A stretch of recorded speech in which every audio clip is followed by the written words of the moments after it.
मार्च 2020 का वाकया है। एक लड़की अपने माँ के पास जाती है और माँ से कहती है कि तुमसे बहुत ज़रूरी बात करनी है। माँ ने कहा कि ठीक है, क्या बात करनी है। तभी बेटी माँ से कहती है कि पड़ोसी अंकल जो हैं, जब तुम घर पे नहीं रहती हो तब वो कुछ ऐसी दवाई देते हैं जिससे खाने के बाद में पूरे शरीर में झंझनाहट सी पैदा हो जाती है, उत्तेजना सी पैदा हो जाती है। ऐसा लगता है कि किसी व्यक्ति के पास बैठकर कुछ बातें किया जाए, उसके साथ कुछ वक्त बिताया जाए और उसके साथ कुछ गलत काम करने का मन करता है। जैसे ही माँ ने ये बात सुना तो उसको ऐसा लगा कि जैसे माँ ने ये बात सुना ही ना हो। तब बेटी कहती है कि माँ, जो मैं कह रही हूँ बिल्कुल सच कह रही हूँ, तुम कुछ बोलती क्यों नहीं हो। कहा कि बेटा, तुम जानती हो कि जो तुम्हारे पिताजी हैं वो बाहर रहते हैं और हम दोनों यहाँ अकेले रहते हैं। जिसके बारे में तुम ये बात कर रही हो वो व्यक्ति बड़ा खतरनाक किस्म का है। ऐसा ना हो कि वो तुम्हें या हमें किसी प्रकार की नुकसान पहुंचा दे। माँ ने ये कहकर बेटी को बिल्कुल चुप करा दिया।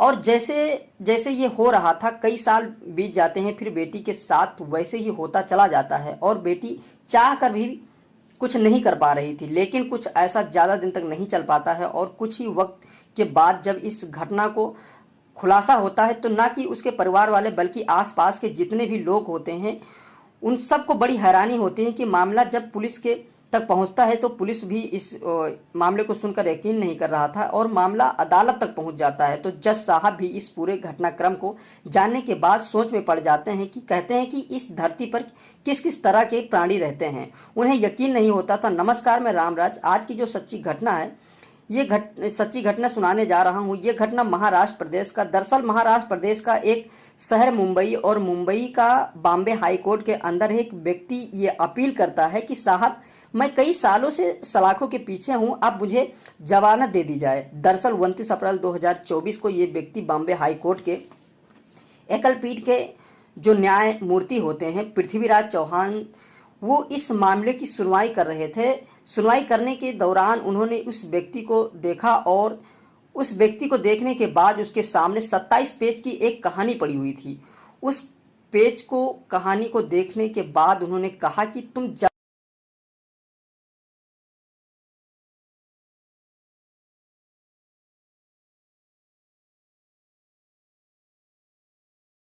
तुम्हें जमानत देने का मन नहीं करता है, तुम जमानत देने के लायक नहीं हो। दरअसल तुमने जो पाप किया है ये किसी इंसानियत को शर्मसार करने के लिए, झकझोर करने के लिए बहुत बड़ी बात है। ये बात सुनने के बाद अब वो व्यक्ति हाथ जोड़ता है, पैर जोड़ता है, कहता है कि साहब, अब तो मुझे 3 साल हो गए हैं, मुझे प्लीज बाहर भेज दीजिए। कहते हैं कि खैर ठीक है, तुम्हारी पत्नी को बाहर भेज दिया जाएगा लेकिन तुम कभी बाहर नहीं जा पाओगे। दरअसल जब वो व्यक्ति अब वापिस सलाखों के पीछे जा रहा था तभी ये कहानी खबर अखबारों या सोशल मीडिया के माध्यम से लोगों को पता चलता है। जब लोगों को ये कहानी पता चलती है तो लोगों को यकीन नहीं हो रहा था कि दरअसल ये कहानी शुरू होती है जब एक लड़की कक्षा 4 में पढ़ रही होती है। उसकी उम्र लगभग 8 साल के आसपास होती है। पिता दुबई में रहकर कुछ छोटा मोटा काम करते हैं और माँ एक ऐसी जगह रहती थी जहां पास में एक और घर था। इसी के बीच में जब उसकी माँ घर पर नहीं होती है तो वो लड़की पढ़कर स्कूल से आती, तभी पड़ोस के जो अंकल होते हैं वो पड़ोस के अंकल उसे पास बुलाया और पास बुलाने के बाद में शरीर के साथ कुछ ऐसा गलत हरकतें कर रहे थे जिसके हालांकि वो उस लड़की विरोध भी करना चाहती थी, लेकिन विरोध, छोटी बच्ची थी इसलिए विरोध नहीं कर पाई। पड़ोस के अंकल उस बातों को विरोध नहीं कर पाई। बात को लेकर के उस पड़ोस के अंकल काफ़ी सारा वक्त मिला था और जैसे जैसे उनका मन कर रहा था वैसे वैसे उठ 8 साल बच्ची के साथ वैसे वैसे किया। जब उसकी माँ आ जाती है तो उस लड़की से कहा जाता है कि तुमने अगर अपनी माँ को ये बात बताने की कोशिश की तो मैं तुम्हें मार दूंगा और तुम्हारी माँ को भी मार दूंगा। लड़की डर जाती है और डर के मारे अपने माँ के पास जाती है और उसके साथ 1-2 घंटे तक जो हुआ था उसने अपने माँ को कुछ भी नहीं बताया और रोज़मर्रे की तरह, दिनचर्या की तरह जैसे रोज करती थी वैसे बाहर खेलना कूदना, जाना आना का और माँ के काम में हाथ बटाना, कुछ इसी तरह से उसका दिनचर्या शुरू हो जाता है। कुछ वक्त बीतता है और वक्त बीतने के बाद में फिर से ये महिला घर पर नहीं होती है और वो पुरुष जो पड़ोसी होता है वो घर पर ही था। उस लड़की को किसी बहाने से कुछ खाने का सामान देता है और खाने के सामान देता है और खाने की चीज़ में तभी वो लड़की उसके पास पहुंचती है और उसके बाद वही हरकत शुरू कर दिया जाता है। यानी कि शुरुआती से उस लड़की को कुछ ऐसी गोलियां दी जा रही थी जिससे उत्तेजना हो जाए। उसके बाद शरीर की जो हार्मोन्स होते हैं वो अपने आप से बढ़ना शुरू हो जाएं और उस लड़की का जो शरीर था कुछ अजीब हरकतें करने लगता था कुछ महीने के अंदर। और उस लड़की के साथ जो मौका मिलता था तब वो उसके साथ गलत काम करता था, गंदा काम करता था। और वो लड़की समझ नहीं पा रही थी क्योंकि गोली खाते ही उसके अंदर उत्तेजना बढ़ जाती थी और वो व्यक्ति बिल्कुल जो पड़ोसी होता है वो उस लड़की के साथ वो शारीरिक संबंध बनाता है। इस बात को भनक उस लड़की के माँ को भी नहीं थी, उस लड़की के पिता को भी नहीं होती है क्योंकि पिता रहते थे दुबई में। हालांकि ऐसी बात जब धीरे धीरे आगे बढ़ता है और जब 8 साल की बच्ची 9 साल की हो जाती है, लगातार साल बढ़ते जा रहे थे और उस लड़की का शरीर उस उम्र से कई गुना ज़्यादा विकसित होने लगा। साथ जो हरकतें करता था वो चाहे प्राकृतिक अप्राकृतिक की मतलब कि जिस तरह से वो उसके साथ सेक्स कर सकता था उस तरीके से वो उसके साथ वक्त बिताता था।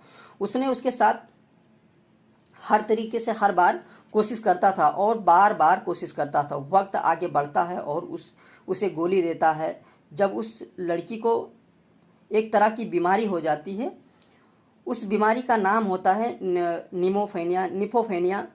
जो बीमारी होती है बताया जाता है इस बीमारी में शरीर के अंग भी विकसित हो जाते हैं।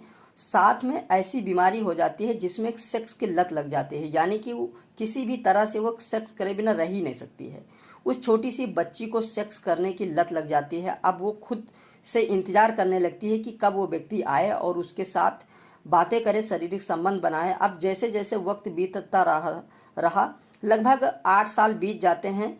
जब मार्च 2020 में उस लड़की ने हल्का अपने माँ से इशारा किया कि पड़ोस के जो अंकल खाने में ऐसी चीज़ देते हैं जिसे खाने के बाद में उसके शरीर में कुछ उत्तेजना सी पैदा हो जाती है। फिर उसका मन करता है कि उसे किसी व्यक्ति के साथ बैठकर कुछ बातें किया जाए, उसके साथ कुछ गलत काम किया जाए। और सीधे तौर पर साफ साफ बात नहीं कही थी, सिर्फ गोलियों के बारे में ही बताया था। इस बात पर माँ को कोई एतराज़ नहीं होता है। हालांकि जो पड़ोस के अंकल जो पड़ोस के अंकल होते हैं उनकी जो बीवी होती है थोड़ी थोड़ी उसको ये बात मालूम हो जाती है क्योंकि पहले वो व्यक्ति जब लड़की के साथ गलत हरकत कर रहा था तो पड़ोस की आंटी ने देख लिया था। फिर वो उस महिला आंटी ने इस बात पर कोई विरोध नहीं किया। इसके बाद भी कई बार उस महिला ने गलत हरकत करते हुए देखा, फिर भी इस महिला ने कोई विरोध नहीं किया। जैसे जैसे वक्त आगे बढ़ता है, अब लड़की 17 साल की हो जाती है, तब वो अचानक किसी लड़के के साथ घर से भाग जाती है। अब उसकी माँ ने अपने पति को पास सूचना देती कि उनकी जो बेटी है अचानक घर से गायब हो गई है। अब हर जगह तलाशा गया, तभी उसका पति दुबई से आता है, तमाम प्रकार की कोशिश करता है, लेकिन कोशिश उसकी बेकार जाती है क्योंकि उसकी बेटी कहीं मिल नहीं पा रही थी। तभी वो दोनों पति और पत्नी पास के एक पुलिस स्टेशन पर जाते हैं और वहाँ कहते हैं कि उनकी जो 17 साल की बेटी है वो अचानक घर से गायब हो गई है। उनको तलाशने की कई ढेर सारी कोशिश की लेकिन वो मिल नहीं पा रही है। पुलिस ने इस मामला को गंभीरता से लिया और पुलिस अपना तलाश जारी कर देती है। जब तलाश जारी कर देती है तो पुलिस कहते हैं कि वो बेटी जहाँ रहती थी एक बार उसका कमरा हमें दिखा दिया जाए। जब ऐसा कहते हैं तो उसका कमरा दिखा दिया जाए। इसके साथ हो सकता है कि उसके साथ कोई साबुत मिल जाए उस कमरे में जिसे हमें खोजने में आसानी हो जाए। जब पुलिस उस घर में तलाशी शुरू कर देता है तो पुलिस वाले के हाथ एक डायरी लग जाती है, डायरी मिल जाती है। उस डायरी में लगभग 27 पेज लिखे मिल जाते हैं। उस डायरी में लड़की ने अपनी पूरी कहानी बयां की थी कि किस तरह उसने कक्षा 4 से पड़ोसी अंकल ने उसे किस प्रकार से छुआ, किस प्रकार से गोलियां खिलाई और उसकी उत्तेजना को बढ़ाया, उत्तेजना को प्रकट किया। इसी सेक्स उसे किस प्रकार की सेक्स की लत लग जाती है, बिना सेक्स करे बिना वो रह ही नहीं सकती है। जब पुलिस ने ये कहानी सुनी, पढ़ती है तो पढ़ने के बाद बिल्कुल हैरान हो जाती है कि बाद मुकदमा दर्ज होता है, उस व्यक्ति को हिरासत में लिया जाता है, उसके पत्नी को भी हिरासत में लिया जाता है, दोनों को जेल भेज दिया जाता है।